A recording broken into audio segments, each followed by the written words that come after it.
About World Migratory Bird Day.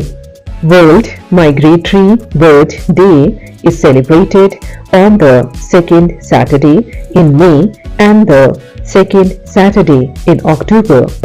It is an awareness-raising campaign highlighting the need for the conservation of migratory birds and their habitats. It is a worldwide initiative launched in 2006 by the EEWA and CMS Secretariats. The first World Migratory Bird Day took place in Kenya in 2006. Public events such as bird festivals, education programs, exhibitions, and bird watching excursions are organized to celebrate the day.